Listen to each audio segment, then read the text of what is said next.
The silent manor, পর্ব সংখ্যা 37, লেখনীতে Diana Emroz lucky.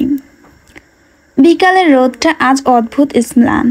Talukdar বাড়ির পুরনো ছাদের কার্নিশে সোনালি আলোটা গিয়ে লুটিয়ে পড়েছে। হালকা বাতাসে শিউলি ফুলের গন্ধ ভেসে আসছে বাগান পথ পেরিয়ে ছাদে। ঠিক সেখানেই বসে আছে ফারদিনা, একলা অন্যমনস্ক। সুফিয়ান কোথাও চলে গিয়েছে আজ 7টি দিন। 7 দিন আগে সুফিয়ান বলেছিল, আমি একটা কাজে যাচ্ছি, 2 দিন পরে ফিরবো, তোমার জন্য বিয়ের বেনারসি নিয়ে ফিরবো। তখন সে হেসে বলেছিল, তোমাকে ছাড়া একদিন কিভাবে থাকবো। সুফিয়ান মৃদু হেসে বলেছিল, বিয়ের কোণে বিয়ের জন্য অপেক্ষা করতে থাকো। এরপর সে চলে গিয়েছে নদীপথে, সাথে ছিল তার প্রিয় অর্শরাঙা। তারপর কেটে গিয়েছে 7টি দিন। প্রতিদিন বিকেল নামলে ফারদিনা ঠিক এই ছাদে বসে, তাকিয়ে থাকে পশ্চিম আকাশের দিকে, দূরে নদীর দিকটায়। যখন সূর্য ডুবে যায় মনে হয় তখন এই বুঝি আরেকটা দিন পার হলো। সুফিয়ানের ফেরার সময় বুঝি হয়ে গিয়েছে, হয়তো ফিরে এসেছে, কিন্তু না, সে ফিরে আসছে না। সন্ধ্যা নামছে। ফারদিনা একরকম উদাসীন ভঙ্গিমায় বসে আছে, চুলে লেগে থাকা কুয়াশা, চোখে হালকা আর্দ্রতা, আর হৃদয়ে এক অজানা শূন্যতা। সব মিলিয়ে যেন এই বিকেলটিও সুফিয়ানের অপেক্ষায় ক্লান্ত। নিচে উঠানে দাসীরা পানের বাটা সাজাচ্ছে। হালকা হাসির শব্দ উঠছে, অথচ ফারদিনার মনে কোনো সাড়া নেই। চন্দনের গন্ধ মিশে যাচ্ছে সন্ধ্যার আলোয়, কিন্তু তার বুকের ভেতরটা নিঃশব্দ। 7 দিনের এই প্রতিটা বিকেল যেন এক একটা দীর্ঘশ্বাসে পরিণত হয়েছে। সে ভাবে, সুফিয়ান হয়তো কোনো দূরের শহরে আটকে গিয়েছে, হয়তো কোনো চিঠি আসবে আজ কিংবা কাল, কিন্তু তার অপেক্ষা বৃথা, কোনো চিঠি আসেনি। সব কিছু আগের মতোই নিস্তব্ধ হয়ে যাচ্ছে, যখন সুফিয়ান তার জীবনে ছিল না, ঠিক সেই সময়ের মতো। তখন সে ছিল বড়ই একা। সূর্য অস্ত যায়, আলো ফিকে হয়ে আসছে। ফারদিনা উঠে দাঁড়ায়, শাড়ির আঁচলটা বাতাসে উড়ল। তার চোখে শুধু একটাই প্রশ্ন, সুফিয়ান, তুমি ফিরছো না কেন? আজ থেকে 7 দিন আগেও সে সেজেগুজে থাকতো, কপালে কালো টিপ, পায়ে আলতা নূপুর, চোখে থাকতো কাজল। তার সৌন্দর্য বহিঃপ্রকাশ করার একটিমাত্র কারণ ছিল সুফিয়ান। আজ সুফিয়ান নেই বলে সে সাজেনি, কপালে টিপ পরেনি, চোখে কাজল পরেনি, পায়ে আলতা দেয়নি। শোকের ছায়া তার হৃদয় ছিঁড়ে বেরিয়ে আসছে যেন। তোমার জন্য বিয়ের বেনারসি আনতে যাচ্ছি, ফিরে এসে তোমাকে বিয়ে করব। সুফিয়ানের শেষ কথাটা ফারদিনার চারিপাশে প্রতিধ্বনিত হচ্ছে। চোখ তুলে কখনো সামনে চাইছে, কখনো রেলিং ধরে খোলা মাঠের দিকে দেখছে, কখনো ঝিলমিলকে দিয়ে খোঁজ পাঠাচ্ছে সুফিয়ান এসেছে কিনা। প্রতিবারই তাকে হতাশ হতে হয় সুফিয়ান ফিরেনি বলে। গত কয়েকদিন ধরে ফারদিনার তীব্র জ্বর ছিল, আজ মোটামুটি কমেছে।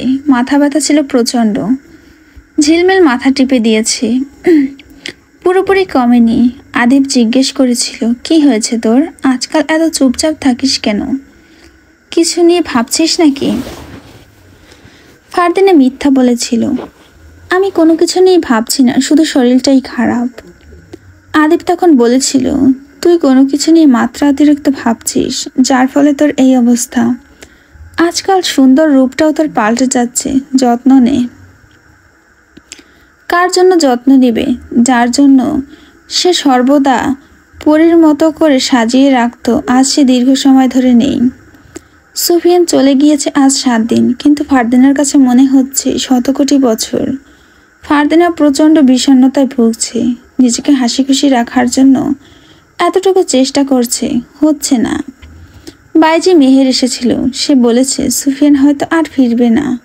যদি ফেরার হতো তাহলে এই কয়দিনে নিশ্চয়ই ফিরত। তার মা বাবা ভাই বোন কেউ নেই, তাহলে তার এমন কি গুরুত্বপূর্ণ কাজ থাকতে পারে যার জন্য এতটা দিন সে তোমাকে ছেড়ে দূরে আছে? আমি শুনেছি সুফিয়ানের এই পৃথিবীতে আপন বলতে তুমিই আছো। যেই মানুষটিকে সবচেয়ে বেশি আপন মনে করত, তাকে ছেড়ে এতটা দিন কিভাবে পার করছে। একটি চিঠি অন্তত পাঠাতে পারত, পাঠায়নি। মেহেরের বলা কথাগুলো ফারদিনাকে ভেঙে চুরে দিয়েছে। খানিকক্ষণ নিজেকে সান্ত্বনা দিয়েছিল, সুফিয়ান হয়তো কৃষিকাজের জন্য কোথাও আটকে গিয়েছে, তার পরিস্থিতি এতটাই জটিল। যার জন্য কোনো সংবাদ পাঠাতে পারেনি। ফারদিনা এইভাবে নিশ্চিত হয়েছিল। সন্ধ্যার আধারে পরিপূর্ণ প্রকৃতি ঢেকে গিয়েছে, ঠান্ডা বেড়ে যাচ্ছে। ফারদিনার পরনে শীতে কোনো পোশাক নেই। পরক্ষণেই মনে হলো কেউ পেছন থেকে তার শরীরে একটা শাল পেঁচিয়ে দিয়েছে। সুফিয়ানকে ভেবে মুখে একরাশ হাসি নিয়ে পেছন ঘুরে তাকালো। তাৎক্ষণিক মুখটা ফ্যাকাশে হয়ে গেল, ঝিলমিল এসেছে। ফারদিনার সামনে বেঞ্চেতে হাঁটু ভাঁজ করে বসে পড়ে খুরমা চেবোতে চেবোতে বলল, সুফিয়ানের কথা ভাবছিলি? ফারদিনা দুই হাঁটুতে হাত জড়িয়ে তাতে গাল রেখে দূরে গোলাপ গাছটার দিকে তাকিয়ে নিচে কণ্ঠে বলল, আর কার কথা ভাববো জানি, তারপরও জিগাইতে ভালো লাগে। আজ 1 সপ্তাহ হইয়া গেছে, রাত পার হইলে 8 দিন। কই তোর বাসিওয়ালা আইছে? আমি কইছিলাম না আর আইব না? দেখলি তো, এই ঝিলমিলের কথা বাসি হইলেও মিষ্টি হয়। তোর কি মনে হয় সে কোথায় যেতে পারে? আমার তো মনে হয় সে বিয়াইত্তা বেড়া, বউয়ের কাছে গেছে। এই গ্রামে জমি ভালো ফসল হয় বললে সে এইখানে আইছিল, কিন্তু তার আরও একখানি পরিচয় আছে। সেই পরিচয় হলো সে বিয়াইত্তা, বউ আছে, বাচ্চাও আছে। তুই আবার আমার মন ভাঙছিস মুচমুচি। সুফিয়ান কখনই প্রতারণা করবে না আমার সাথে, সে মিথ্যাবাদী না। এই ঝিলমিলের কোনো ধারণা কোনোদিন মিথ্যা হয় নাই। যদি তাই নাই হইতো তাইলে এতদিন ধরে সে কই? হয়তো কোনো কাজে আটকে আছে। কি কাজ? মনে হয় অনেক বড় ব্যবসায়ী, সে বাণিজ্যে গেছে। যারা বাণিজ্যে যায় তারাও অন্তত একটা চিঠি পাঠায়, বার্তা পাঠায়। কেউ সত্যিকারের ভালোবাসলে তার লাগে 2 লাইনের চিঠি পাঠান যায় না? এইটুকু সময় জোগাড় করন যায়। ফারদিনার হৃদয় আষ্টে পিষ্টে ঝিলমিলের কথাগুলো যেন লাগলো। ঝিলমিল ভুল বলেনি। একটা চিঠি পাঠানোর মতো সময় কি সুফিয়ানের হয়নি, নাকি সে ইচ্ছে করেই পাঠায়নি?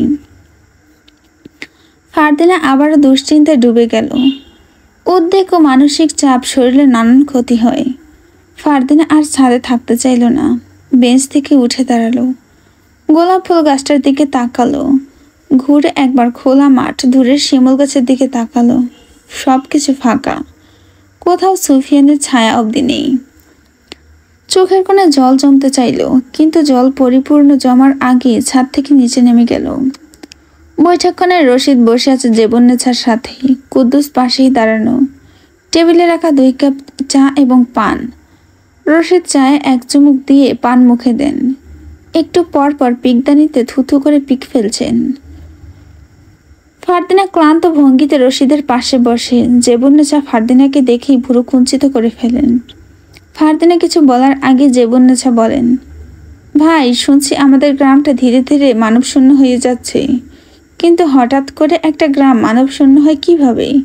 কেউ কি ইচ্ছে করে গ্রামবাসীরা দূরে সরিয়ে দিচ্ছে, নাকি কোনো অদৃশ্য কারণ? রশিদ পায়ের ওপর পা তুলে বলল, অদৃশ্য বলতে কোনো বাস্তবতা নেই। যে বা যারা এগুলো করছে তাদের নিশ্চয়ই কোনো না কোনো উদ্দেশ্য আছে, কিন্তু কারা এসব করছে? ফারদিনা রশিদের দিকে তীক্ষ্ণ দৃষ্টিতে তাকালো।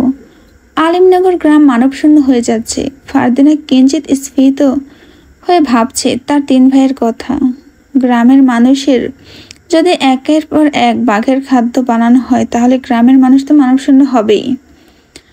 গ্রাম মানবশূন্য হওয়ার পেছনে ফারদিনা তার ভাইদের দায়ী করল এবং নিশ্চিত হলো। মনে মনে ঘৃণের ইঙ্গিত দিয়ে বলল, ছি। ফারদিনা রশিদকে বলতে ইচ্ছে করছে, আব্বা, আপনার ছেলেরা এই গ্রামকে মানবশূন্য করছে। এরপর হয়তো পুরো গ্রামেই তারাই রাজত্ব করবে। কিন্তু যেই রাজ্যে প্রজা থাকে না, সেখানে রাজত্ব কিসের? ফারদিনা কোনো জবাব পেল না। রশিদ ফারদিনার দিকে তাকিয়ে বলল, তোর কোনো কারণে মন খারাপ নাকি শরীর খারাপ? ফারদিনার বলতে ইচ্ছে করছে সুফিয়ান তাকে ছেড়ে চলে গিয়েছে। হাউমাউ করে কাঁদতে ইচ্ছে করছে রশিদকে জড়িয়ে ধরে, কিন্তু পারছে না। তখনই মনে হয়েছিল সুফিয়ান তাকে ছেড়ে যায়নি, ফিরে আসবে। এখন মনে হচ্ছে আর আসবে না। ভেতরটা কেঁপে উঠছে বারবার। রশিদ ফারদিনার মাথায় হাত বোলাতে বোলাতে বলল, কিছু চাই তোর? বল, যা চাইবি এনে দেবো, বল।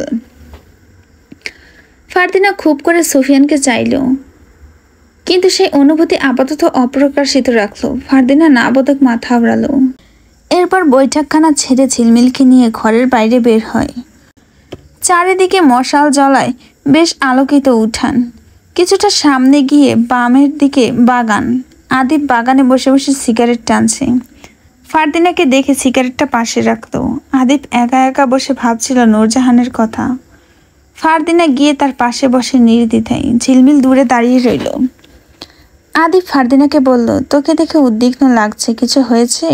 শরীর ভালো লাগছে না? শরীরের সাথে সাথে যদি মন খারাপও থাকে তবে সেই চেহারা দেখলেই বোঝা যায় তোর মন খারাপ। এখন বল কিসের জন্য মন খারাপ? ফারদিনা সুফিয়ানের কথা বলতে চাইল, তবে ভেতরের আত্মাটা যেন কোনো কারণে বাধা দিল। ফারদিনা আদিবকে বিশ্বাস করে, আজ বিশ্বাসের জায়গাটা কোনোভাবে পূর্ণ করতে পারছে না। আমার কোনো কারণে মন খারাপ না। তুমি এখানে বসে কি করছো? বড় মেঝো ছোট ভাই তারা কোথায়? হয়তো আছে কোনো কাজে। তাদের পোষার রক্তশোষীর জন্য খাবারের সন্ধান করছে বলে ফারদিনা ধরে নিল। আজকাল তার বাকি 3 ভাইয়ের ওপর বিশ্বাস পুরোপুরি উঠে যাচ্ছে, যারা মানুষের উপর দয়া করে না, অন্যের কান্নায় বুক কাঁপে না, অন্যকে খুন করতে যাদের হৃদয় কাঁপে না, তারা কখনোই সত্যিকার অর্থে মানুষ হতে পারে না। আদিব 2 হাত ঘষে বলল, চল তোকে আজ একটা গল্প শোনাই। এক রাখাল বাসিওয়ালা আর এক জমিদার কন্যার গল্প শুনবি? ফারদিনা শোনার আগ্রহ পেল না, তবুও হতাশ ভঙ্গিতে ভাবলেশীন হয়ে বলল, শুনবো। এক ছিল রাখাল। রাখালের এই দুনিয়ায় কেউ ছিল না। রাখাল ছিল হতদরিদ্র। রাখাল কিভাবে অর্থ উপার্জন করবে সেই ভেবেই তার গ্রাম থেকে আরেক গ্রামে চলে যায়, কেননা তার গ্রামের কেউ তাকে কাজ দিতে চাইছিল না। এরপর আরেক গ্রামে চলে যাওয়ার পর অন্যদের গরু মহিষ মাঠে চড়াতো। রাখাল ছিল পুরোপুরি নিঃসঙ্গ, কিন্তু তার সঙ্গী হিসেবে ছিল একটি বাঁশি। সে যখনই মাঠে মাঠে গরু মহিষ চড়াতো তখন বাঁশি বাজাতো। ধীরে ধীরে রাখাল বাঁশিওয়ালা নামে পরিচিত হয়। গ্রামে তার অনেক নাম ডাক হয়। এইভাবে কিছুদিন চলে যাওয়ার পর গ্রামের জমিদারের নজরে এলো রাখাল। জমিদার বিশ্বাস করে তার জমিতে চাষাবাদ করার সুযোগ করে দেয় রাখালকে। রাখালও বেশ মনোযোগ দিয়ে কাজ করলো, জমিতে ফসল ফলালো, জমিদারের মন জয় করলো। কিন্তু ঘটনা এখানেই শেষ হয়নি। রাখাল বাঁশিওয়ালা দিনে বাঁশি বাজাতে সময় পেত না, তাই রাতে বাঁশি বাজাতো। এভাবে একদিন রাতে বাঁশি বাজাতে বাজাতে তার বাঁশির সুর শুনল জমিদার কন্যা। জমিদার কন্যা ছুটে আসে। জমিদার কন্যা রাখাল বাঁশিওয়ালার সৌন্দর্যে মুগ্ধ হয় এবং রাখালও। শুরু হয় তাদের প্রেম কাহিনী। কিন্তু রাখাল বাঁশিওয়ালার মনে ছিল অন্য পরিকল্পনা। তার লক্ষ্য ছিল জমিদার কন্যাকে ব্যবহার করা। থামল আদিব। ব্যবহার মানে? 2 ধরনের ব্যবহার। জমিদার কন্যার থেকে স্বর্ণের বাঁশির উপহার পাওয়ার লোভ এবং জমিদার কন্যাকে ভোগ করার লোভ। এক পর্যায়ে রাখালের উদ্দেশ্য হাসিল হয়। জমিদার কন্যাকে ভোগ করতে পেরেছে আর তার থেকে স্বর্ণের বাঁশিও পেয়েছে। তারপর রাখাল হঠাৎ করে নিরুদ্দেশ হয়ে যায়। কোথায় চলে যায় কেউ জানে না।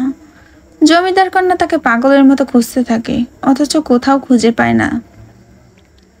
তারপর ফারদিনার মনে হলো তার আর সুফিয়ানের ঘটনা আদিব জেনে গিয়েছে এবং সব সত্য জেনে বুঝে সে গল্পের মাধ্যমে তাকে বোঝাচ্ছে। তবে আদিবের গল্পের কিছু অংশের সাথে তার আর সুফিয়ানের মিল পেল না। সুফিয়ানকে লোভী মানতে পারছে না। তারপর জমিদার কন্যা খোঁজ নিয়ে জানতে পারল আসলে রাখাল সত্যিই তার সাথে ছলনা করেছে। এমনটা জমিদার কন্যা জানার পর খুব কষ্ট পায়, একদম ভেঙে পড়ে, সারাদিন কান্নাকাটি করে। এরপর সে নিজেকে কোনোভাবে সামলে রাখাল বাঁশিওয়ালার উপর জেদ করে এক বিদেশি ছেলেকে বিয়ে করে বিদেশ চলে যায়। সত্যি এমনটা হয়েছিল? আদিব দাঁড়িয়ে পায়চারি করতে করতে বলল, না, আসলে রাখাল বাঁশিওয়ালা কোনো এক সত্য ঘটনা জমিদার কন্যাকে বলতে চেয়েছিল, কিন্তু সেই সময় আর হয়নি, সুযোগও হয়নি। রাখাল আবার ফিরে আসে জমিদার কন্যার জন্য তার খোঁজ করে। এরপর জানতে পারে জমিদার কন্যা একজন বিদেশি নাগরিককে বিয়ে করে বিদেশে চলে গিয়েছে। ব্যাস, রাখাল বাঁশিওয়ালাও পুরোপুরি ভেঙে পড়ে। তারপর কি হয়েছিল তা আজ পর্যন্ত কেউ জানে না। আর এটা একটা গল্প, আমি তাদের থেকে শুনেছি, বাস্তবে এর কোনো অস্তিত্ব নেই। ফারদিনার অন্তর বিষিয়ে উঠল। সে আগামীকাল অবধি অপেক্ষা করবে সুফিয়ানের জন্য। তারপর সেও খুঁজবে সুফিয়ানকে। তবে তার বিশ্বাস সুফিয়ান তার সাথে কোনোরকম মিথ্যার আশ্রয় নেয়নি, তাকে সে সত্যিই ভালোবাসে। আদিব বলল, জানিস ফারদিনা, ভালোবাসা ভুল নয়, কিন্তু ভুল মানুষকে ভালোবেসে ঠকে যাওয়াই জীবনের সবচেয়ে বড় ভুল। থেমে আবার বলল, যেভাবে আমি নূরজাহানকে ভালোবেসে ঠকে গিয়েছি। আদিব এতটুকু বলে থেমে ফারদিনার সামনে বসলো, তার দিকে ঝুঁকে বলল, তুই কাউকে ভালোবাসিস? ফারদিনা নতজানু হয়ে বলল, না। আদিব আরেকটু আগ্রহের সাথে জিজ্ঞেস করলো, ভালোবাসা পাপ নয়? তুই কাউকে ভালোবাসলে আমায় বলতে পারিস, আমি তোর ভালোবাসার পূর্ণতা পেতে সাহায্য করব।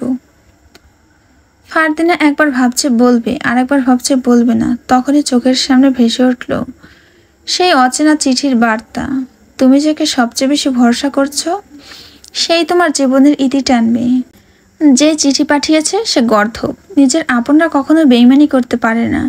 বলে ফারদিনা লম্বা লম্বা শ্বাস ফেলে ভাঙা কণ্ঠে বলল, আমি সুফিয়ানকে ভালোবাসি। তোর সাহস তো কম নয়, আমার সামনে এসব বলছিস? উৎকণ্ঠিত দৃষ্টিতে তাকিয়ে আছে রায়ান, তার সামনে দাঁড়ানো সায়েম। আরিফ কোলবালিশ নিয়ে সাথে বিছানায় আয়েশ করে বসেছে। দুজন দাসী কিছু পানীয় নিয়ে হাজির হয়েছে। এক গ্লাস রায়ানের দিকে দিল, সে নিল না, সায়েম নিল। এরপর এগিয়ে গিয়ে আরিফের দিকে দিল। আরিফ পানীয় খেতে খেতে বলল, সায়েম, সুফিয়ান আমাদের গ্রামের একটি নক্ষত্র। তুই কি করে বলতে পারলি ওকে রক্তশোষীর খাবার বানাবো?